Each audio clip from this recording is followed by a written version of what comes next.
আসসালামু আলাইকুম ওয়া রাহমাতুল্লাহি ওয়া বারাকাতুহু। আজকে আমরা করগাছিয়া লেভেল ক্রসিংয়ে এতগুলো মানুষ হাজির হয়েছি। নরেন্দ্র মোদী সরকার গত কয়েকদিন আগে পার্লামেন্টে ওয়াকফ কালা কানুন যে পাস করেছে, এই কালা কানুনের বিরুদ্ধে আমরা হাজির হয়েছি। আপনাদের জেনে রাখা উচিত ওয়াকফ জিনিসটা কি। আজ থেকে 1400 বছর আগে আমার নবী পাক সাল্লাল্লাহু আলাইহি ওয়াসাল্লাম যখন হায়াতে ছিলেন, তখন আমার নবী পাক সাল্লাল্লাহু আলাইহি ওয়াসাল্লাম সাহাবাদেরকে বলেছিলেন, আমার সাহাবারা তোমরা ইসলামের জন্য, দ্বীনের জন্য কিছু কিছু দান করবে। হযরত ওমর ফারুক হুজুর বললেন, ভাইবারে আমার একটা সম্পত্তি আছে, আমি আল্লাহর রাস্তায় দান করে দিতে চাই। হযরত ওসমান গনি রাদিয়াল্লাহু তাআলা আনহুকে আমার রাসূলুল্লাহ সাল্লাল্লাহু আলাইহি ওয়াসাল্লাম সাহাবাদেরকে বললেন, ও আমার সাহাবারা, তোমাদের মধ্যে এমন কে আছে, আমি মদিনা শরীফের হিজরতের পর মুসলমানরা মিষ্টি পানি খাবার কোনো পানি পাচ্ছে না, তোমাদের মধ্যে এমন কে আছে একটা মিষ্টি পানির কূপ ইসলামের রাস্তায় তোমরা দান করবে। হযরত ওসমান গনি রাদিয়াল্লাহু তাআলা আনহু গভীর রাত্রিতে ঝুলি হাতে নিয়ে বেরিয়ে পড়লেন। গোটা মদিনা শহর ঘুরতে ঘুরতে দেখলেন একটা মিষ্টি পানির কূপ আছে। সেই কূপটা একজন ইহুদি ব্যক্তি, আমার নবী পাক সাল্লাল্লাহু আলাইহি ওয়াসাল্লামের সাহাবা হযরত ওসমান সেই ব্যক্তিকে গিয়ে বললেন, ও ইহুদি, আপনার এই কূপের দাম কত, আমি খরিদ করতে চাই। ওই ব্যক্তিটা বলল, আমার কূপের যা দাম আপনি কিনতে পারবেন না। হযরত ওসমান গনি বললেন, কত দাম? বলল 12,000 দিনার। আজ থেকে 1400 বছর আগে 12,000 দিনার দিয়ে অর্ধেক মদিনা শহর কিনে ফেলা যেত। এই 12,000 দিনার হযরত ওসমান গনি নিজের ঝুলি থেকে বার করে ইহুদি ব্যক্তিকে দিয়ে বললেন, নাও ধরো, তোমার 12,000 দিনার দিয়ে দিলাম। ইহুদি ব্যক্তি ফ্যাল ফ্যাল করে তাকিয়ে আছে। তুমি কে এসেছো যে এখন একটা ছোট্ট কুয়া কিনতে 12,000 দিনার তুমি খরচ করলে? হযরত ওসমান গনি বললেন, আমার রাসূল একটা মিষ্টি পানি চেয়েছেন, আমার রাসূলুল্লাহ সাহাবাদের জন্য, মুসলমানদের জন্য। আমি ওসমান গনি 12,000 দিনার কেন, যদি 12 লক্ষ দিনার প্রয়োজন হয়, আমি 12 লক্ষ দিনার দিয়ে এই কূপটাকে আল্লাহর রাস্তায় দান করে দেব। আমরা সেই হযরত আলীর উত্তরসূরি, আমরা সেই হযরত তালহার উত্তরসূরি, আমরা সেই খালিদ বিন ওয়ালিদের উত্তরসূরি। গত দিনে এনআরসির বিরুদ্ধে আন্দোলন করেছি, সিএএর বিরুদ্ধে আন্দোলন করেছি, সেটা আমাদের নাগরিকত্বের আন্দোলন ছিল। আর আজকে যে আন্দোলন করছি, এটা আমার ঈমানের আন্দোলন হচ্ছে। আমরা যে পরিচয় দিচ্ছি, এটা ঈমানের পরিচয়। নরেন্দ্র মোদী সরকারকে জানিয়ে দিতে চাই, তুমি যদি কালা কানুন পাস করে ভারতবর্ষের মুসলমানদের কবরস্থানে জেসিবি করার চক্রান্ত করো, ভারতবর্ষের মুসলমানদের মাদ্রাসাগুলোকে জেসিবি দিয়ে ঘুরিয়ে দেওয়ার চক্রান্ত করো, ভারতবর্ষে ঈদগাহগুলোকে জেসিবি দিয়ে ঘুরিয়ে দেওয়ার চক্রান্ত করো। আমরা দীপ্তকণ্ঠে জানিয়ে দিতে চাই, সারা ভারতবর্ষের মুসলমান কবরস্থান ঘিরে দাঁড়িয়ে থাকবে, মাদ্রাসা ঘিরে দাঁড়িয়ে থাকবে, মাদ্রাসায় জেসিবি দেওয়ার আগে আমাদের বুকের উপর দিয়ে জেসিবি চালাতে হবে।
আমরা আগামী দিনে মুসলমানরা যদি প্রয়োজন হয় দিল্লির যন্তর মন্তর 1 বছরের জন্য অবরুদ্ধ করে দেবে।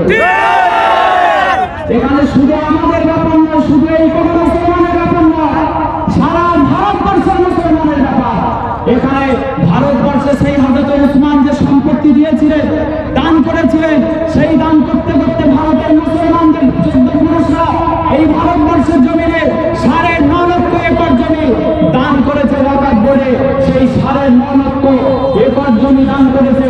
আজকে আমি ইন্ডিয়া টুডের আর্টিকেল পড়ছিলাম, সেই দানটা খাতা কলমে 9.5 লক্ষ একর জমি হলেও আসলে খাতা কলমে ছাড়া প্রায় 39 লক্ষ একর জমি মুসলমানদের পূর্বপুরুষরা আল্লাহর রাস্তায় দান করেছে। সম্পত্তি দান করেছে।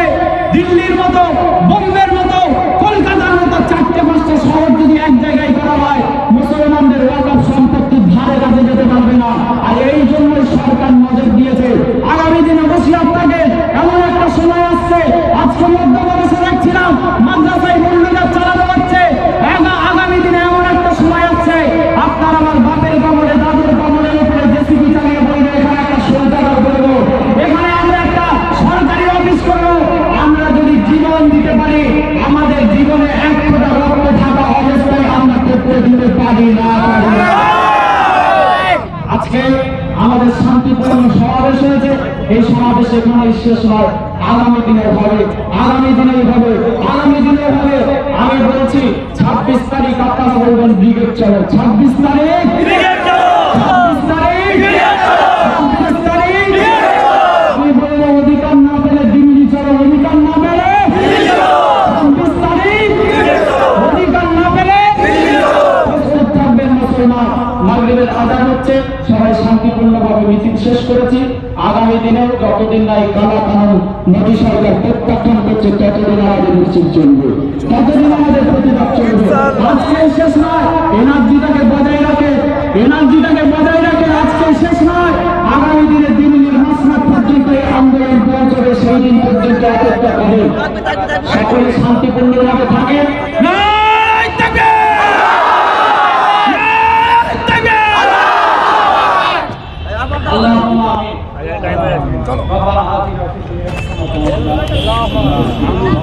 ربنا اغفر لنا ذنوبنا وكفر عنا سيئاتنا وتوفنا مع الابرار رب ارحمنا كما ربنا صغيرا آمين এই জালিম সরকারকে তুমি ধ্বংস করে দাও আমিন আল্লাহ তাআলা ওয়াকাফ আইন এনেছে আল্লাহ ওয়াকাফ আইন কার্যকর না করা আল্লাহ কি সুব্যবস্থা করে দেন আমিন সারা বিশ্বের মুসলমানকে ঈমানি ক্ষমতা দান করেন আমিন প্যালেস্টাইনের মুসলমানদেরকে হেফাজত করেন আল্লাহ আমিন গাজার মুসলমানদেরকে হেফাজত করেন আল্লাহ আমিন রাফার মুসলমানদেরকে হেফাজত করেন আল্লাহ আমিন সিরিয়ার মুসলমানদেরকে হেফাজত করেন আল্লাহ আমিন আল্লাহ ভারতবর্ষের মুসলমানদেরকে হেফাজত করেন আমিন আল্লাহ আপনাদের ওয়াকাফ সম্পত্তিকে আল্লাহ হেফাজত করেন আমিন ربنا آتنا في الدنيا حسنة وفي الآخرة حسنة وقنا وادخلنا الجنة مع أولئك عزيز يا رب العالمين وصلى الله تعالى على خير خلقه محمد وآله وأصحابه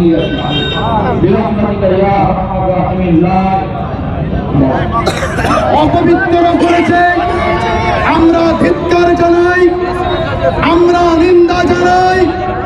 ভারতবর্ষের নরেন্দ্র মোদী সরকারকে আজকের এখান থেকে পরিষ্কার ভাষায় হুঁশিয়ারি দিতে চাই, আপনারা পায়তারা করবেন, যত যাই করবেন না কেন, মুসলমানদের সম্পত্তি নিয়ে, মুসলমানদের মসজিদ মাদ্রাসা নিয়ে, মুসলমানদের ধর্ম নিয়ে ছিনিমিনি খেলবে, এটা ভারতবর্ষের আপমর জনতা কোনোদিন মেনে নেবে না।